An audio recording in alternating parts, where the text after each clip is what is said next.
welcome to Shalom Aleichem. So I haven't done a favorites video in a while, so I decided I wanted to do that for summer. I skipped spring because I didn't really have any new favorites in spring, or I didn't really think about talking about them either until now. So I'm going to do my favorites video, and yeah.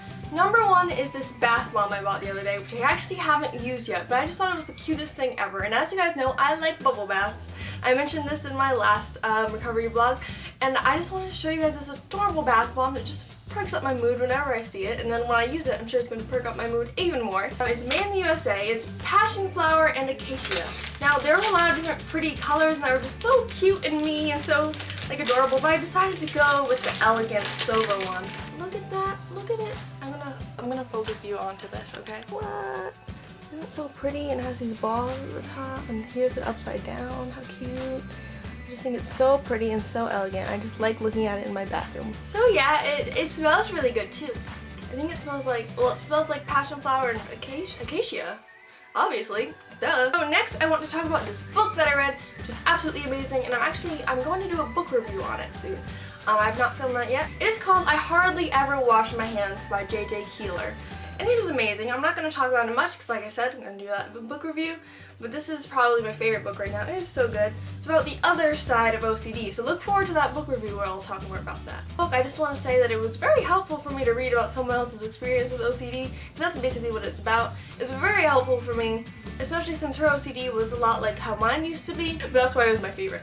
I want to show you guys this thing that I made. So last time I did a favorites video, I showed you guys my boss book slash exposure book, whatever, where I keep my exposures and boss book stuff. So now I have made this. It is one of a kind, my very own recovery tracker. That's what I call it. So I did all the graphic design work for it, which is actually very simple.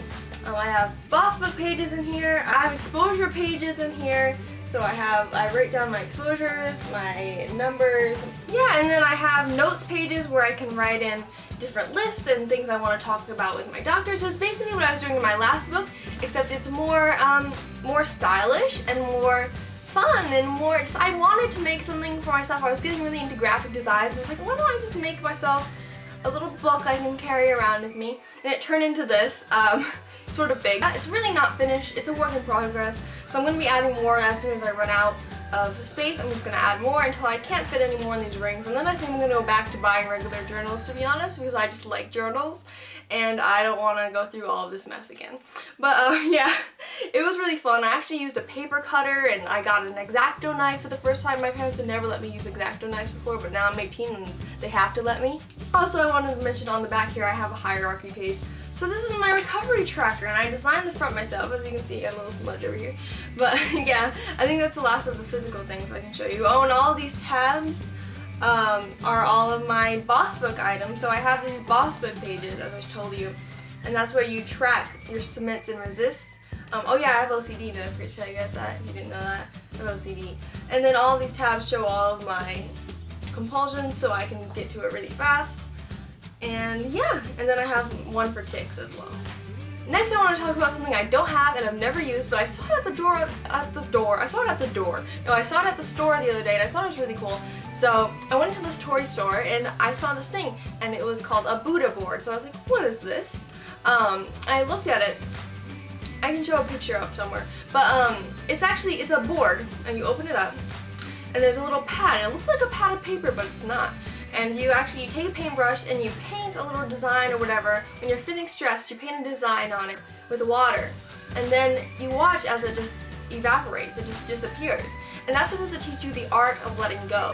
Yeah, I really think the Buddha board is such a great idea, because it's just like a way for you to just concentrate on this thing, and then when you're stressed, and just watch as it all just flows away. And another use for it, you could like write down whatever's worrying you and then just watch it go away.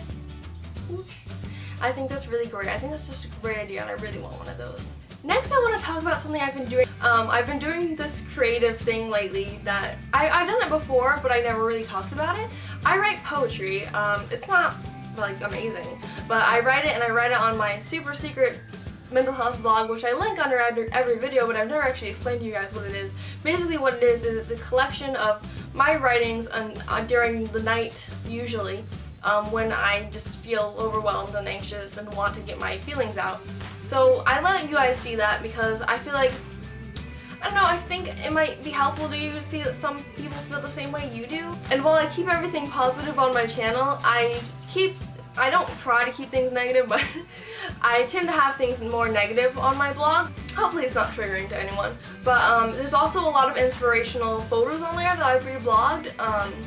And yeah, I could make that. I'm considering making it public, but I don't know. I don't really want to run a blog. I used to run a bunch of blogs back in my Tumblr obsessed days, and I'm done with that. So I write poetry, and poetry is really helpful for me to just get out my emotions, and it's oftentimes I'll use like symbolic imagery and stuff like that, and just really try to connect what I'm feeling to like things that happen, and it's really helpful for me to just get the words out. So if you're ever depressed or anxious or sad or whatever, write some poetry. Like, it doesn't have to be beautiful, it doesn't have to rhyme, just write. Writing is so amazing. It's a way to just put your thoughts out there, and it's just so great. And tell me below if you guys ever want to see any of my poetry. Yeah, I might post some, but I'm scared because it's not that good. But I might post some if you want me to. The next thing that has been one of my favorite things, which actually happened in the spring, one in the summer, one in the spring, is the reunion I went to for all the kids in my OCD program that I went to like 2 years ago.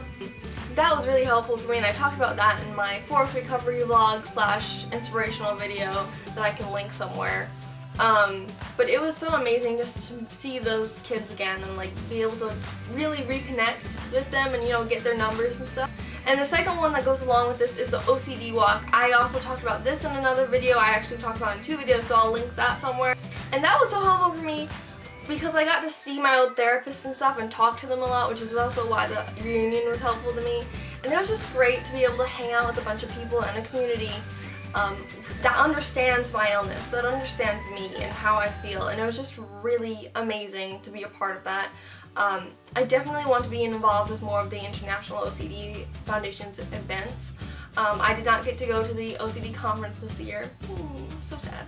But hopefully I'll get to go next year in Chicago, which I've never been to. Here's a fun fact. I lived 4 hours away from New York my entire life up until this year. I've never been to New York. I only drove through it while coming here. It's ridiculous. I want to go to New York. Come on. It's ridiculous.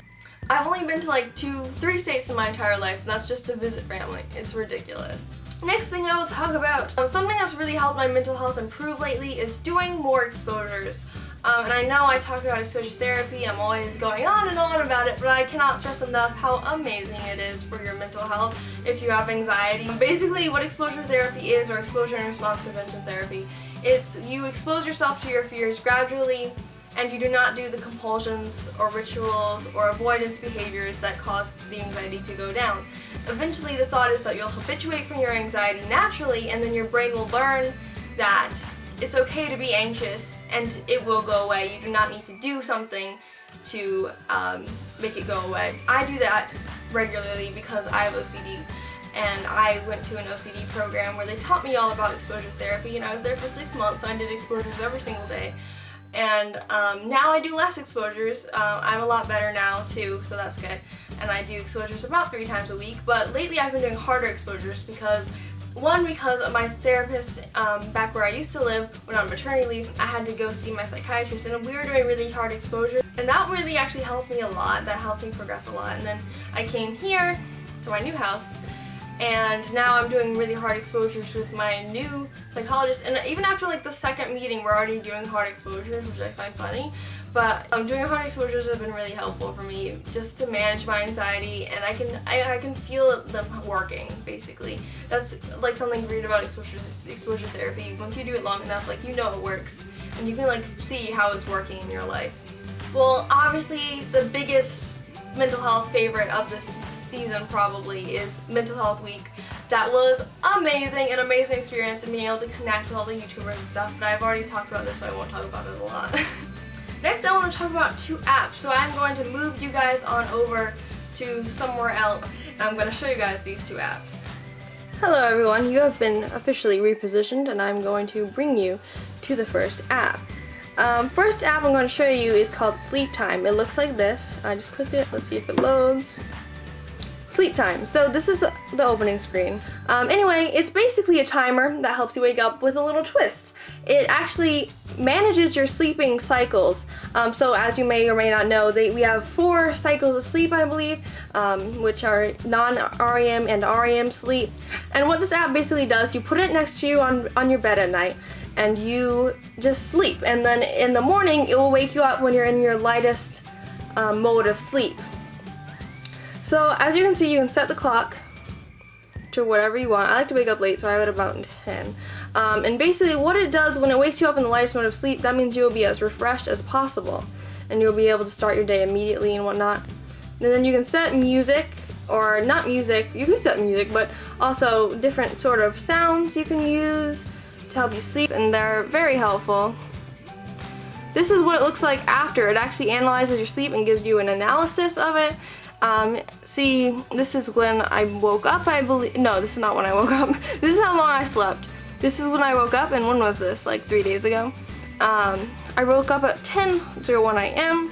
Efficiency, bedtime. As you can see, if you cover this with like a pillow or something, it will not record. See this area right here? This is where I covered it with a pillow while I was sleeping and I forgot about it. It's not like an, I think it's called an EKG. It's not like that where it like rates your brain and stuff, but it just tells you what your sleeping mode is based on how you're moving in your bed.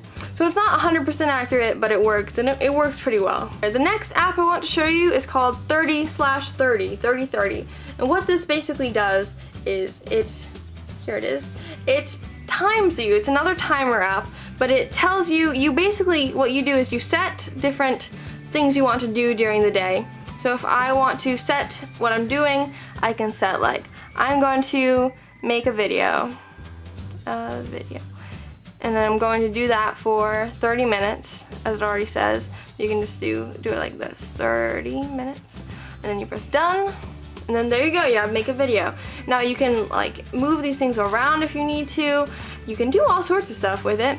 And then what you do is you press play, and then it turns on like this. And then it'll tell you when your time's up and when you have to start something new. And I actually was reading the description, the reviews on this, and it told me that someone on there had actually had ADHD, and she actually reduced her ADHD medicine from using this app. And it's a nice way to just time yourself, and so you know when time is up and when it's time to move on to something new. Because how many times do we get trapped doing things that we just started doing and then we could never stop? So yeah, that's what it is. And here's my bath bomb.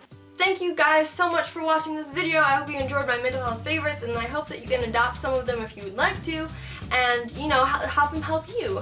Yeah, that's all I have to say. I want to be putting up more videos soon. I'm not sure how that's gonna work out, but I have a lot of videos planned. So stay tuned, guys. Bye!